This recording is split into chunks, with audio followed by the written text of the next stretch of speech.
Et je sais que j'aurai besoin de l'aide de Dieu dans cela, et il est le seul qui pourra vous convaincre que ce que je dis est vrai. Mais je vous dis que moi-même, et beaucoup d'autres personnes, dont certaines sont ici aujourd'hui, nous sommes une preuve vivante que la parole de Dieu contient la force de guérir votre âme et de vous changer complètement en une personne nouvelle.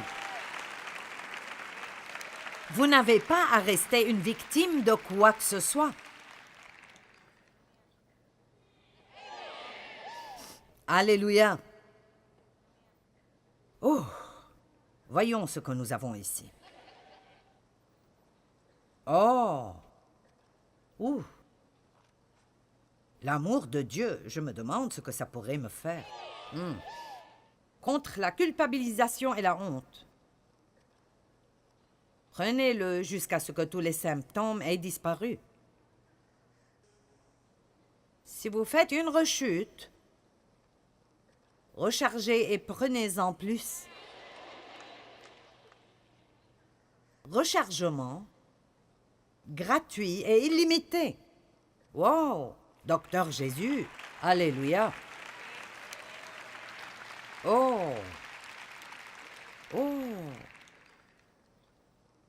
Toute une bouteille d'humilité.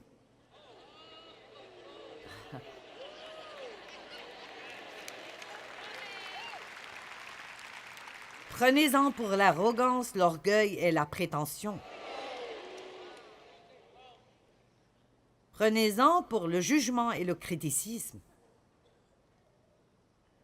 Rechargement illimité. Prenez-en jusqu'à ce que les symptômes disparaissent. J'ai eu besoin d'une bouteille fraîche de cela récemment. J'ai pris cela régulièrement pendant toutes mes 38 années de ministère. J'en ai toujours besoin. En fait, j'ai toujours besoin de tout cela plutôt régulièrement. Oh! Wow! La générosité, comment ça va m'aider? Oh, prenez-en pour l'égoïsme.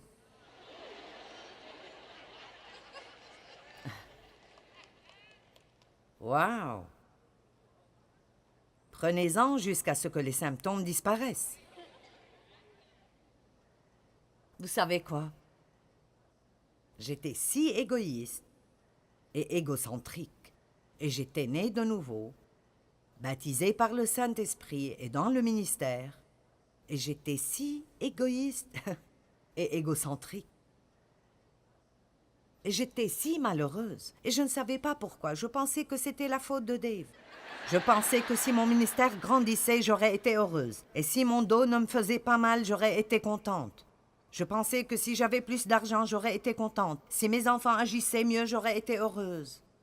Allez! Et dans l'un de mes grands moments de prière, j'ai dit à Dieu, « Je ne sais pas ce qui ne va pas en moi, Seigneur. Je vais à l'église chaque semaine. Je suis à l'accueil.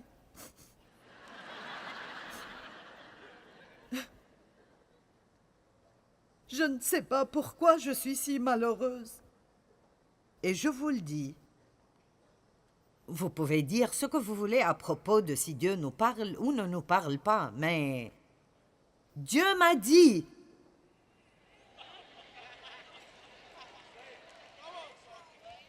tu es malheureuse parce que tu es égoïste.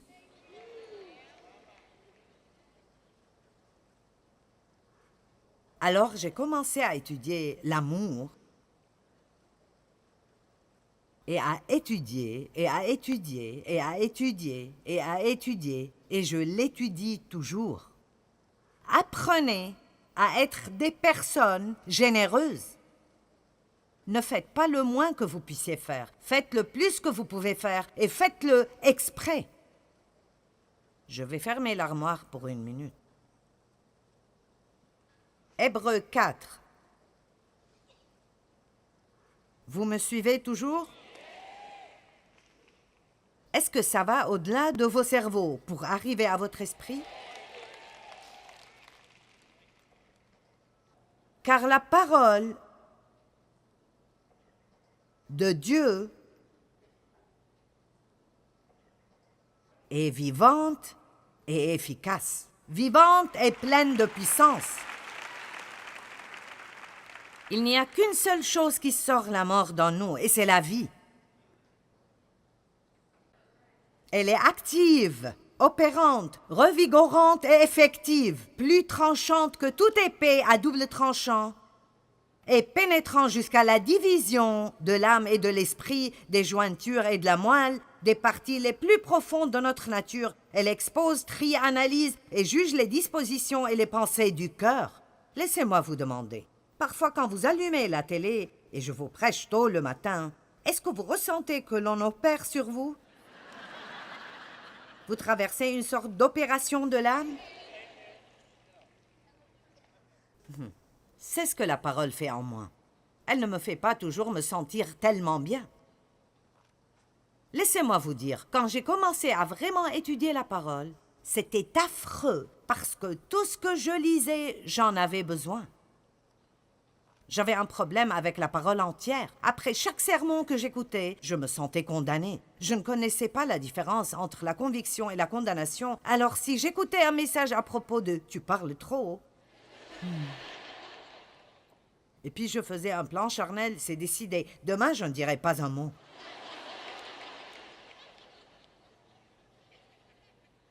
Et je marchais à la maison. Et quelqu'un disait, « Qu'est-ce qui te prend aujourd'hui ?» Et je disais, « Si je parle, vous n'aimez pas. Et si je ne parle pas, vous n'aimez pas. » Vous savez comment on appelle ça la chrétienté enfantine et bébé?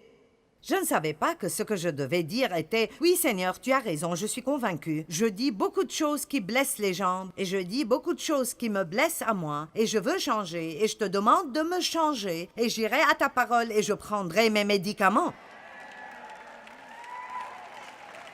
Allez, laissez-moi vous dire, vous pouvez prendre n'importe quel verset dans les Proverbes, à propos de la bouche, et vous commencerez une grande guérison dans vos vies. Vous devrez y retourner la semaine d'après pour prendre une autre dose, et vous devrez retourner la semaine d'après pour prendre une autre dose. Allez!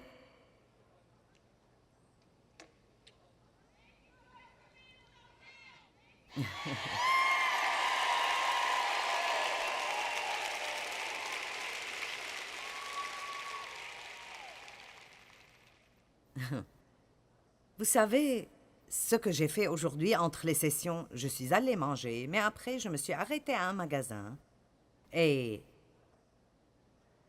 j'ai acheté près de 7 pièces de vêtements pour une amie. Je n'essaie pas de vous montrer combien je suis bonne, mais j'essaie de vous dire comment je reste heureuse.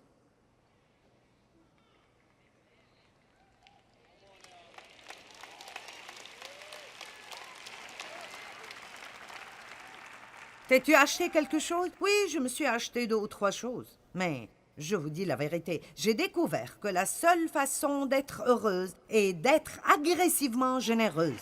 Et je n'attends pas que l'envie me vienne, je n'attends pas de vouloir l'être, je le fais exprès chaque jour, parce que j'ai perdu assez d'années de ma vie à être triste et énervée, et maintenant je veux être heureuse.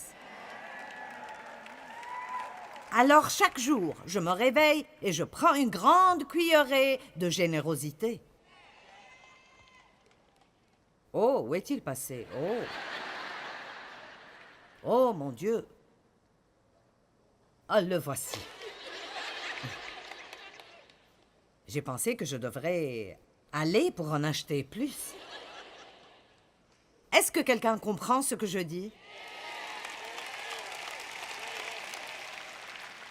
Je vous défie de, si vous savez, si vous êtes égoïste, de l'admettre. Combien sont égoïstes? Merci. Combien sont parfaits et n'ont besoin de rien de ce que je dis?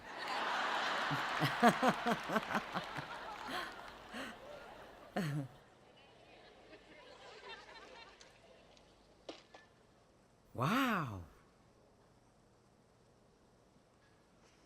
L'énergie du Saint-Esprit.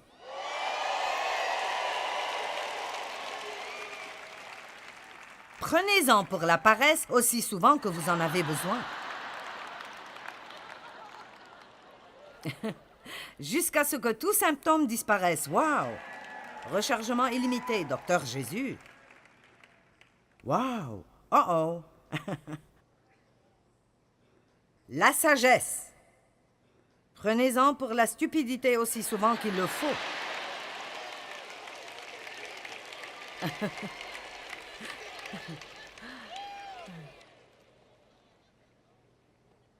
Mon Dieu! Ouh! Comment pouvez-vous être chrétien et vous ennuyer? Je veux dire, si vraiment vous entrez dans cela de tout votre cœur et vous mettez un objectif, je veux grandir, je veux être comme Jésus, je veux être conforme à son image, je veux qu'il soit fier de moi, je ne suis pas là juste pour avoir ce que je veux, je suis là pour servir Dieu, il revient pour moi et je me tiendrai devant lui et ferai un compte-rendu de ma vie. C'est le moment de nous débarrasser de nos biberons, de nos couches et de nos tétines. C'est le moment de grandir et d'être des hommes et des femmes de Dieu.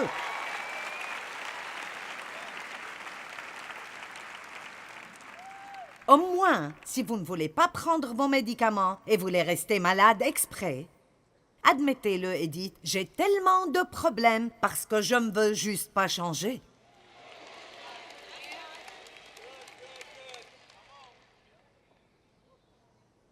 Laissez-moi vous donner un exemple. Vous savez,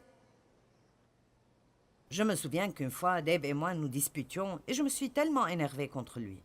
Il m'a blessée et vous savez comment c'est. Vous allez dans toutes les chambres de la maison, sauf celle où il est. Vous ne parlez plus, vous murmurez seulement. Vous ne voulez pas cuisiner quelque chose qu'il aime, ou porter quelque chose qu'il aime, ou quoi que ce soit. Et je suis passée par là, et ça ne m'intéresse pas de faire ça de nouveau, et alors... Je suis allée dans mon bureau, je me suis assise par terre, et j'ai mis cette histoire devant moi. Et je me suis couchée, et j'ai dit, « Maintenant, Seigneur, je ne me lèverai pas avant que tu me donnes la grâce de sortir de cette chambre et d'agir comme si de rien n'était. Je refuse de partir avant que tu ne me donnes la grâce de lui pardonner. » Et je n'ai pas dû chercher beaucoup de versets, et je sais assez bien où ils sont tous. Et assez tôt, j'ai pensé, je pense que les médicaments marchent. Pfiou. Merci, Seigneur.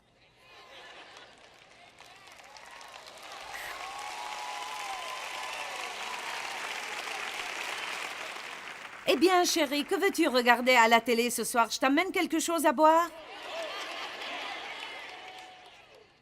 Écoutez, je n'avais pas la capacité de faire cela. Mais il y a de la grâce et de la puissance dans la parole de Dieu. C'est un médicament pour votre âme. Et si vous arrêtez d'essayer de faire cela par vous-même, et vous allez à Dieu en vous attendant à ce que la parole fasse son travail en vous. Ça prendra un peu de temps pour que vous compreniez, alors j'ai plus d'aide pour vous. Nous avons besoin d'étudier la parole, et de connaître la parole, et de méditer sur la parole, mais aussi de proclamer la parole. Vous devez savoir assez pour proclamer la parole de Dieu à haute voix, toute la journée, quand il vous est possible de le faire. Dieu m'aime, mes péchés sont pardonnés, il n'y a plus de condamnation. Je m'attends à ce que de bonnes choses arrivent aujourd'hui. Mais j'ai fait votre devoir pour vous. Nous appelons cela le livre mauve. Je ne sais pas pourquoi, c'est juste parce qu'il est mauve. Il est intitulé « La puissance secrète de la proclamation de la parole de Dieu ». Vous voyez, ils ont ce livre. Et il est petit, je veux dire, vous pouvez le porter dans votre sac, ou le mettre dans votre valise, ou dans la boîte à gants de votre voiture, n'importe. Et, en fait, j'ai divisé ce livre en quelques catégories pour que, quand vous faites face à une attaque, votre médicament est juste là. La colère, l'onction, l'anxiété, l'inquiétude, l'autorité, les compromis, les responsabilités civiques, les confessions, la confiance. Par exemple, disons que je ressens que je ne suis pas vraiment sûre de moi aujourd'hui. J'ai un vrai sentiment d'insécurité. Et je dois faire une demande d'emploi ici, et je suis effrayée. Voyons.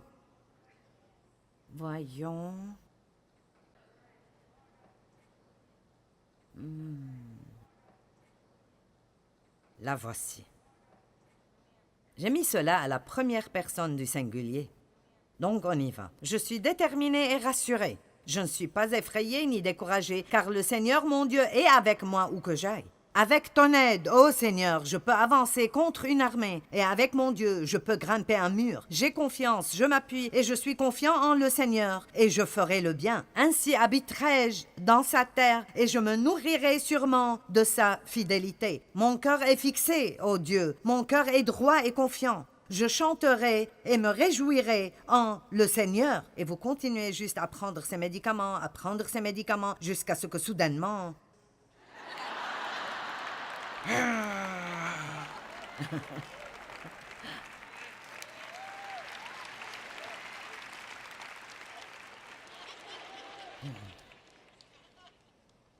Vous me suivez?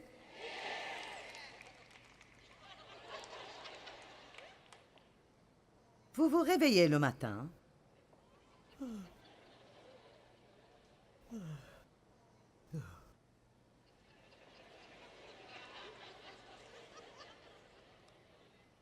Oh, Jésus, aide-moi.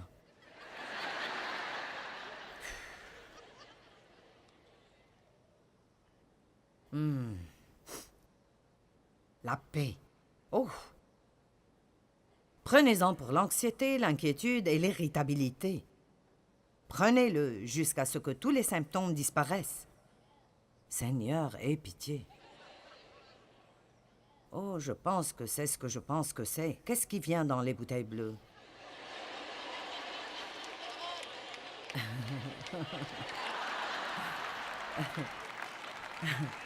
Oh, bonté, je pense que c'est le mot en D. Je ne prendrai pas ça.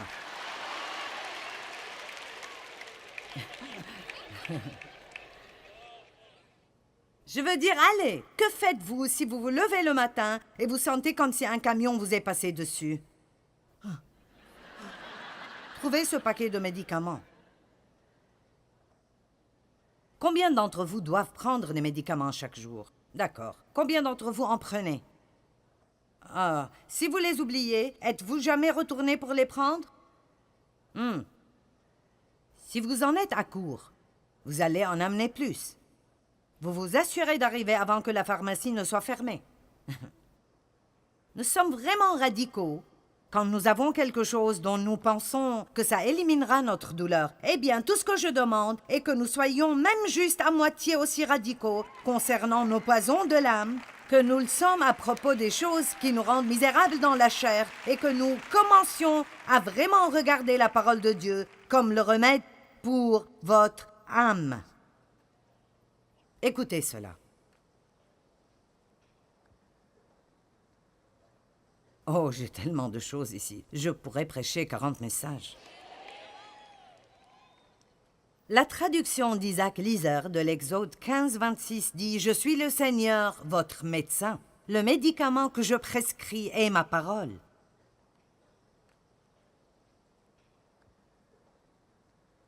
Méditez sur la parole, proclamez la parole. Matthieu 7-24.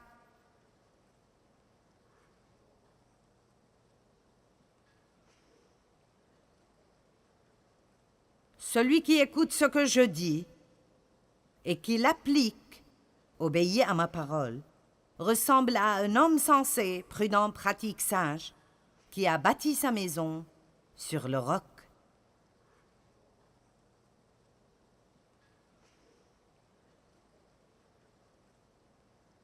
Regardons le verset 25. Il a plu à verse, les fleuves ont débordé, les vents ont soufflé contre cette maison. Elle ne s'est pas effondrée. Nous n'avons pas à avoir peur du tout des temps dans lesquels nous vivons. Si nous avons construit notre maison sur le roc.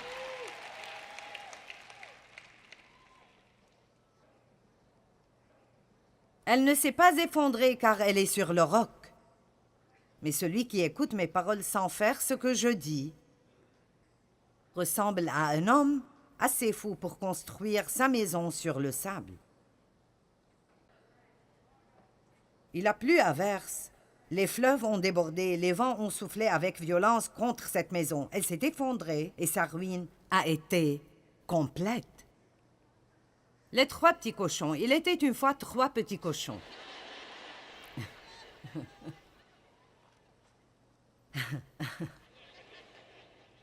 Un cochon a bâti une maison avec de la paille et le second l'a bâtie avec des brindilles. Ils ont bâti leur maison très vite. Très vite. Instantanément. Des réunions d'église de 45 minutes, pas plus long. 2 chants, un message de 15 minutes. J'ai fait mon travail. Allons-y. Dépêchez-vous. Je dois aller à McDo. Ils ont bâti leur maison très vite, et puis ils ont chanté et dansé toute la journée parce qu'ils étaient paresseux. Le 3e a travaillé dur et a construit sa maison avec des briques. Un grand méchant loup a vu les 2 petits cochons alors qu'ils dansaient et jouaient, et il a pensé « Quel repas tendre et juteux ces 2 feraient !» Il a pourchassé les 2 cochons et ils se sont cachés dans leur maison.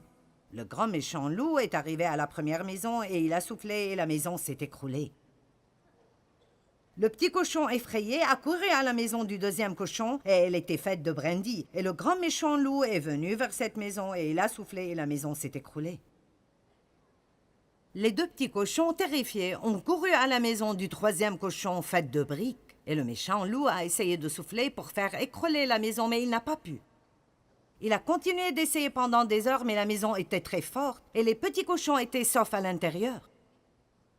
Il a essayé d'entrer par la cheminée, mais le cochon a fait bouillir une grosse marmite d'eau et l'a gardée dans la cheminée, et le loup est tombé dedans et il est mort. Les 2 petits cochons se sont sentis désolés d'avoir été si paresseux. Ils ont bâti leur maison avec des briques et ils ont tous vécu heureux.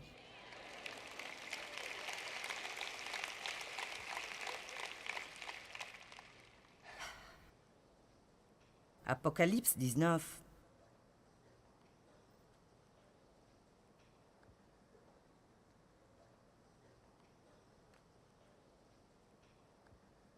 En commençant au verset 11.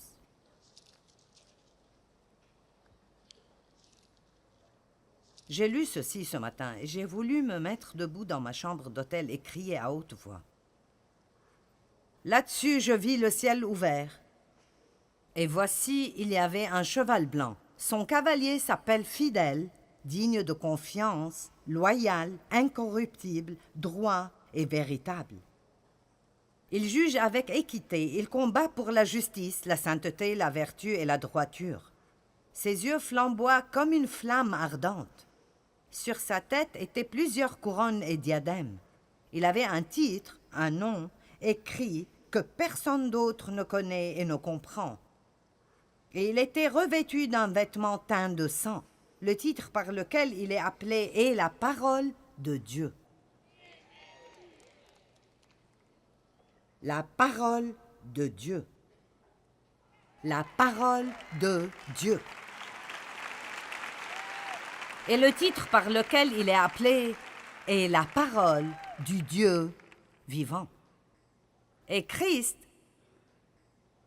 la parole de Dieu, est devenu chair et a habité parmi nous. Et le Saint-Esprit a oint des hommes pour écrire ce que l'on appelle la Bible, et personne n'a jamais pu s'en débarrasser ou la détruire. Ils l'ont gardée cachée pendant longtemps. On appelle cela l'âge des ténèbres. C'est normal que cela s'appelle l'âge des ténèbres, parce qu'ils avaient caché la lumière du monde. Mais comme Dieu le fait toujours, il s'est libéré. Et laissez-moi vous le dire, Dieu se libérera de nouveau dans notre société, parce que personne ne se débarrassera de Dieu. Vous ne pouvez pas vraiment exclure Dieu des écoles. Vous ne pouvez pas le faire sortir de quoi que ce soit, parce qu'il possède tout et il est tout. Et moi, au moins, j'ai pris ma décision. J'aimerai la parole, je vivrai par la parole. Je mangerai la parole, je méditerai sur la parole, j'étudierai la parole, je proclamerai la parole, parce qu'elle est le remède dont j'ai besoin pour tous les poisons dans mon âme. Et c'est ce que vous devez faire aussi pour le poison dans votre âme. Allez, prenons un engagement d'aimer la parole comme jamais nous ne l'avons fait.